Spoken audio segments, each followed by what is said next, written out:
If this market gets more volatile from here, where should investors be looking? Art Hogan is Chief Market Strategist at B. Riley Wealth and joins us now. Art, great to have you back. Thanks so much for being here. Well, it's great to be back, and thanks so much for having me. Well, Art, we're glad you're kicking off the week with us. We're seeing red across the screen right now. If you wanted to build a portfolio that could survive a bigger downturn than this without sitting in cash, Art, what would it look like? Yeah, a couple things, and I think that's a great question we should be asking ourselves all the time. Not is it just, is everything about artificial intelligence and what that's driving in the technology world, or is there smart places to be diversified? And I think the answer to that is there's always smart places to be diversified. I think one of the things to think about is, yes, artificial intelligence is driving a lot of the earnings growth, but not all of the earnings growth in the S&P 500, which we're going to find out about over the course of the next couple of weeks. This will be the first quarter. The second quarter of this year will be the first quarter and 5 quarters that all 11 of the S&P 500 sectors are going to have earnings growth. So it's been a while since it's been all about technology and communication services, and that's basically where the Mag 7 lives. So I think this is a great opportunity for investors to say, what else? And that what else can be a lot of things. I think small caps have certainly been part of that, something other than tech. I think that looking at things like industrials and financials and healthcare, 3 sectors that are actually outperforming this year versus how they were doing last year. Significant improvement both in earnings and a lot of excitement about M&A activity. So I think it's wise to always keep yourself balanced and have some diversification.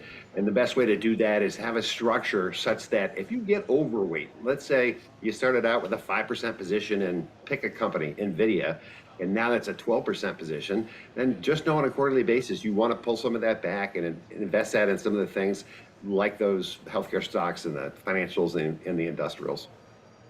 Okay, so let's break down your barbell approach a little bit more. So there's the tech and growth on the one side, and then what specifically on the other side?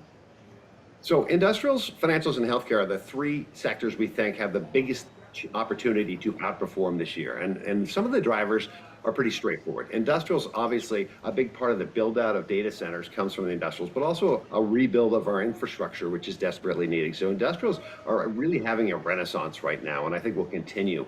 Financials are doing great for a couple of reasons, not the least of which is capital markets activity is very busy. We've seen some massive IPOs. There's likely more to come.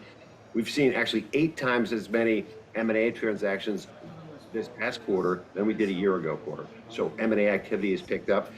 But I also think that the financials are benefiting from the fact they've been ignored for too long, and I think that will continue to start picking up, and they're getting more and more attention. They were one of the best performing sectors in the S&P 500 last quarter, and I think they will continue throughout this year. The third, and one of my favorites, is healthcare.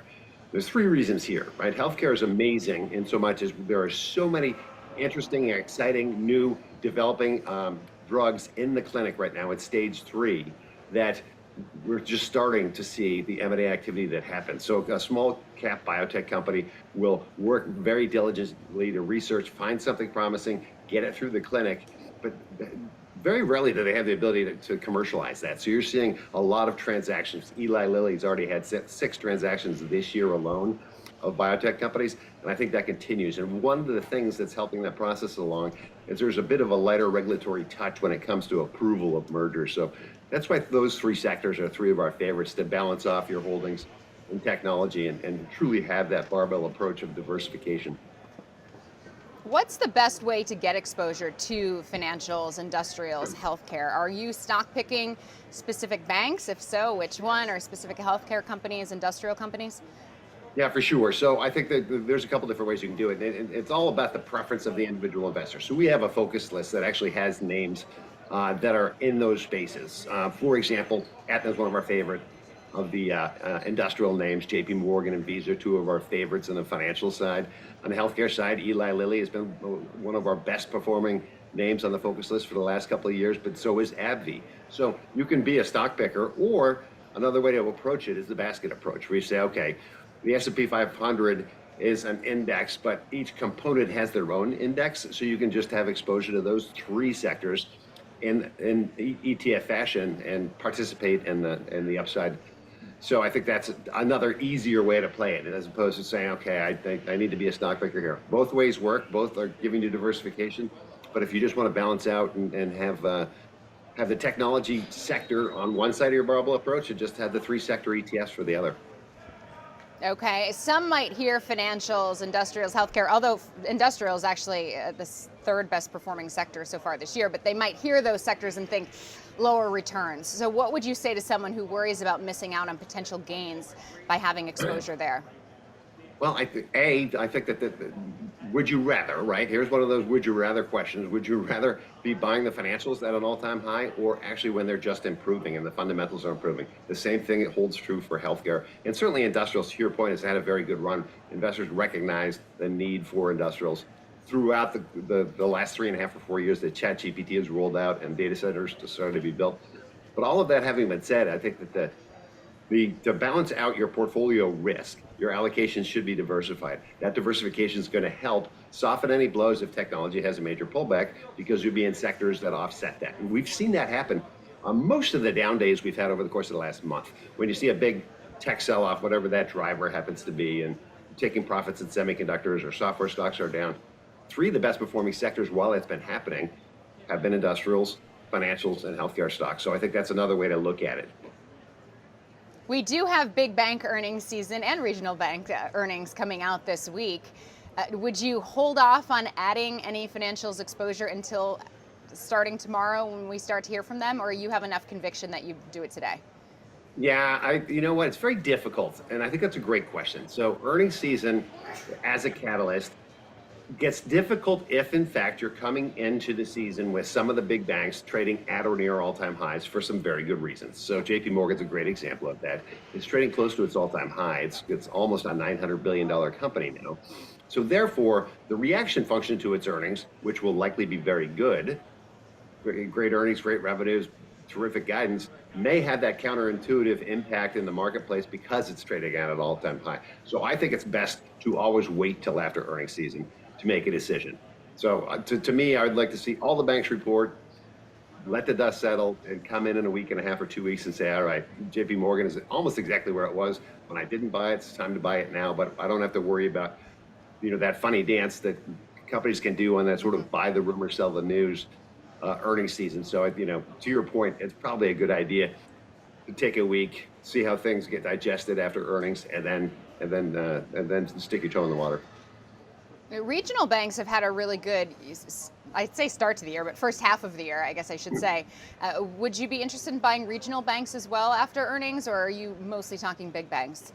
No, I think the regionals are going to be a terrific play this year because we have too many of them, right? So, and it's very expensive to run a bank, both with compliance cost and technology cost. So to the extent that for a developed country, we have more banks than any other developed country in the world, we are probably overbanked. We're likely going to see a lot of M&A activity and roll-up activity, and that's likely going to sit in the regional bank world. So to the extent the small community banks and some of the small regional banks are likely going to be rolled into larger regional banks or the super regionals, and even some of the money center banks are going to likely be looking to expand into geographies where they're not already. So I think that's one of the reasons we like the regionals so much is there's just going to be fewer of them, because I think there's going to be a great deal of M&A activity over the next 24 months. Okay.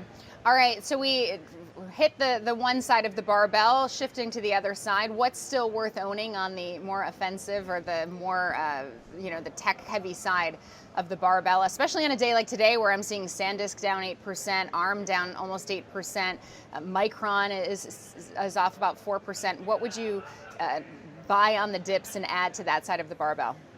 Yeah, such a great question. I will tell you this. It's so difficult to look at these daily moves without the perspective of saying, well, on a year-to-date basis, all those stocks you just named are up, from 50 to 125%, right? So this kind of volatility is going to be the norm, not the exception for these types of names. Three of our favorites in this group, in the technology group, Apple sort of sits at the top of that. They're doing a lot of exciting things, not the least of which is they finally delivered to us what their artificial intelligence strategy is going to be. They're a fast follower. They're partnering with companies to make Apple Intelligence even more useful. So I think that for all that hand-wringing that was done at the beginning of this AI revolution about what's Apple's tactic going to be, they've delivered that. They also have a new and exciting rollout coming. They still sit on a lot of cash. They're a very shareholder-friendly management team, and they're trading at or near an all-time high, and I think they've got higher to go. I think another undervalued name in the space is Microsoft. Microsoft is a software company that's been kind of thrown out with the rest of the software companies because artificial intelligence is going to disrupt all software. We disagree with that thesis, especially when it comes to Microsoft, which is embedded in 95% of the S&P 500 workflows, and very difficult to displace them. So I think that's probably one of the cheapest of the names. I think the best name in the business right now, as it pertains to the technology space, is NVIDIA. They're trading at a below market multiple. They're growing their earnings and gross margins close to 80%. It's just phenomenal company that continues to reinvent itself. It's used a lot of its free cash flow to expand out its touch. So it's the cheapest of the best, and has been a source of funds this year. I really think it's a buying opportunity there. Okay, so you're a believer in the Mag 7 still, or at least 3 of the Mag 7. We've been hearing a lot of calls to kind of trim the profits on those or to get out altogether lately. In terms of what you would be trimming here, though, what is that? What would you be, taking profits on right now as it relates to tech? Well, I would get a little nervous about some of the new entrants into the marketplace. We've seen that with the SK Hynix deal that came out, and this is the first time Americans had access to it through the ADR, and it came out that the stock had been up about 160% over the last 12 months. So you're buying at the peak, and there's been long-term shareholders in Korea that can now sell into that pop. Those are tricky things to try to articulate and play, so I'd be careful around that. Also understand that the spend that needs to be driving a lot of the large language model developers had come from both equity and debt, and the debt markets, the hyperscaler debt market is starting to show some cracks, and by that I mean it's not going to be as easy to float another $300 billion in debt for the rest of this year like they did in the first half of this year, but the spending needs are going to continue. So I'd just be careful on some of the large hyperscaler developers, the ones that are public now and the ones that are soon to become public, because a lot of what you're buying into really is a belief in the future of return on invested capital. I'd rather be the guy that's selling the picks and shovels to these guys that are spending all that money. Give us some names, Art. Of the hyperscalers? Well, it's hard to know. Yeah, what of the ones you'd be avoiding. Yeah, I would avoid the latest of the SpaceX IPOs. Is spectacular if you believe that the $18 billion that they made last year is going to turn to $380 billion by 2030. And I just don't know that investors can actually have a window into that being a possibility. So the multiples on that sort of sit in a place where you just have to believe in something happening 5-6 years down the road that could go either way, right? So there's a name I would just say it's just not for the faint of heart or for widows and orphans. It's just it's a very speculative name that trades at a very high valuation, and it has pulled forward a lot of that valuation into its current pricing. And I think that that's one of the things that I'd be the most cautious of. And yes, they have a strategy, and they're going to obviously put people on Mars, but you got to believe that's going to happen, and they're going to be able to do it effectively by 2030 if you're paying today's price. So that's one of the ones I just think it's easy to describe why you want to be careful there. Away from that, if you look at the race to be the best of the large language models, I think it's going to be a horse race. And by that, I mean, I don't think there's going to be 7 or 8 winners. There's going to be a win, place, and show. So as you look at the lead charts of who's got the best product out there right now, everyone believes it's Anthropic, and it's much more of a business-to-business type model. But that leaves about 5 other models in its path that likely don't exist at the end of this race. So, I just be careful with the understanding of all of these large language models aren't going to win this race. And picking a winner right now is definitely difficult. Okay. All right. If you could make just one portfolio change for the second half of the year, what would it be, Art? That's a great question. And I think that the portfolio change that I would love to make right now is to buy a broken fallen angel stock. I don't know which I would rather, but it would sound something like Nike or Lululemon, because I think that the damage that's been done to those franchises is so massive that the opportunity set is very high. Okay, interesting. And then just in terms of risk, because we are looking at a lower market today as the U.S.-Iran situation escalates, what is the biggest risk to the market right now and to your 7,800 price target? I think you nailed it right in the question. It's the longer the war with Iran goes on, the longer that energy prices remain high, the more upward pressure that puts on inflation, the more upward pressure that puts on rates, the more that becomes a headwind to this market. I think we spent the first month of this war assuming that we'd find an off-ramp sooner rather than later. And energy prices had come down almost to the pre-war levels last week until this fired back up again. If we're still talking about this in Labor Day, and energy prices are trading $75 to $80 on WTI and gasoline is close to $5, that's going to slow down economic growth, and earnings estimates are going to have to come in. In a consumer-driven economy, that headwind to consumer discretionary spending is going to be a problem. So it's about duration, and that's going to force the Fed's hand with the upward pressure of inflation. So the longer this lasts without finding an off-ramp, the more pressure that's going to put on GDP growth and earnings and become a larger headwind. So, we've gotten through July 4th. If we're still, you and I are talking about this on Labor Day, the market's going to be lower. Okay, and I guess how much lower? If oil remains it's at 74 right now, so if it's between 75 and 80 and we're still seeing this play out come Labor Day, what do we do then?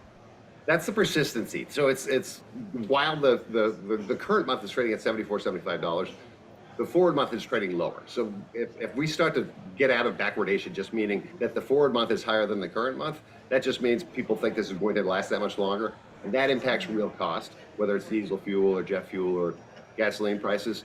So right now the market still believes this is going to be lower in the fourth quarter of this year. If that flips itself around and then speculators are starting to say, no, it's going to be this price or higher all the way into next year, that affects business decisions that are made and consumer decisions that are made. And the market, the earnings growth rate will likely slow from what we think in the second quarter should be close to 20% to a third quarter where that could be half of that. So that's the risk there. And then you can sort of do the math on what that means for equities.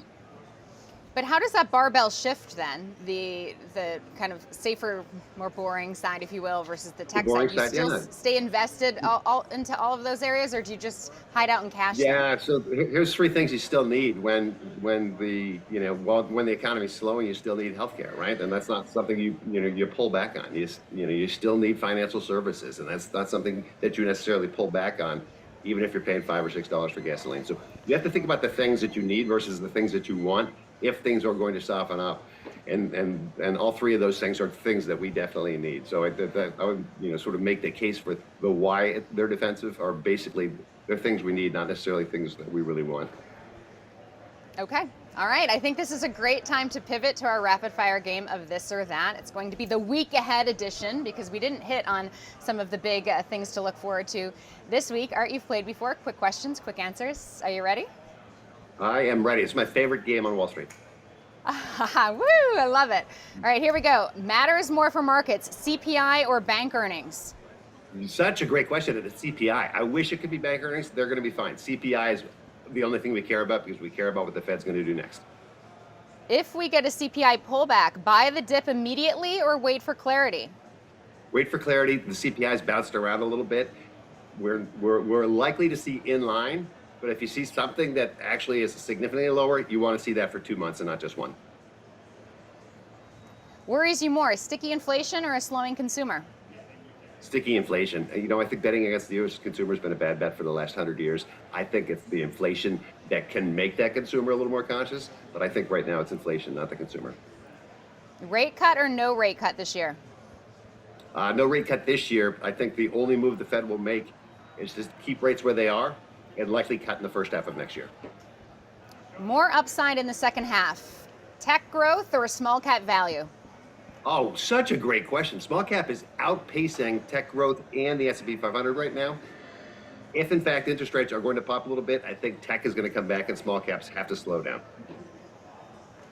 Industrials or financials? Oh, super question. Financials have more upside. Financials have much more upside. Industrials have been a good 1 and 2 year play. They will continue to be a good play, but financials have much more upside. Trim tech or let it run? I think you let it run, especially in those names that have actually been for sale since last October. That's almost all of the Mag 7, all of software. I think technology's got a nice recovery bounce coming in, especially if memory quiets down a bit. So if it's not, right now it's all about chips. I think if that calms down, that rotation goes into everything else that hasn't run. And I think there's plenty of that in technology. Memory boom, overhyped or underrated? It is what it is because of the fact that there's a supply demand imbalance, and we can't fix that very rapidly. So some of the equity valuations are overhyped, but the supply and demand for memory right now is real and will continue to be real because it's a hard time to build a fab and produce more. One tech stock you'd buy here? One tech stock I would buy right now, today, Apple Computer. I think it's the best of the bunch, and it's got a lot of positive news in front of it, especially the rollout of its latest phone. One you'd avoid? In technology, Meta. I have no idea where they're going. They had a nice pop. I'm not sure what their business plan is. It seems like they hop from business plan to business plan. I know they're one of the big players, but of the bunch, I think that's the one I'm the least curious about. Better dip to buy, SpaceX or SK Hynix? Oh, SK Hynix. They actually have revenues and earnings and produce things that we all need. SpaceX, you have to believe they're going to be doing something great in the 2030s. Netflix, value or trap? I think that Netflix is a value. I think nobody wants to be in the space of content and content production, but you and I are going to be continuing to consume content, and Netflix is going to be one of the ways we do it. I think they're clearly the leader in all of that. Ahead of earnings, JP Morgan or Goldman Sachs? Oh, great question. JP Morgan, I think, is a better run company, but it's more expensive than Goldman Sachs, and I think they both had great quarters, so the possibility that Goldman Sachs may have a better reaction to their actual earnings. United reports Wednesday, buy it or sideline it? United, I'd stay on the sideline, and I think there's a lot more we need to learn about how the future looks for them, so I don't think you need to get in front of this one. United or Delta? Delta is the best run in the business right now, and I think with some of the consolidation and some of the discounters going out of business, they're just going to pick up more. So I think Delta's probably the best in the business. I would lean into it. S&P 500 price target by year end? We currently have a 7,800 S&P 500 target for year end. The bias of that is likely to the upside, especially after earnings reporting season when companies have a chance to change their guidance. And I think if guidance goes higher, the full year earnings for the S&P 500 goes higher using the same multiple, we may even get to call it 8,000. But I'll talk to you in 3 weeks about that. In a word, what gets us there? Earnings. And in a word, what derails it? Inflation doing damage to those earnings. Inflation at what level? Inflation at a higher level than we are, but for a longer period of time. So if our CPI is going to go from a 3 handle to a 4 handle, and we're going to still be there in the first quarter of next year, that's what the headwind to earnings is going to look like. Okay, we have so many things to mark our calendar with. Labor Day, first quarter of next year. Art Hogan, Chief Market Strategist, B. Riley Wealth. Thank you so much. Always a pleasure. Always a pleasure. Thank you. If you enjoyed this Street Talk, check out our full interview with Andrew Graham. He gives his take on AI CapEx spending and offers his top picks.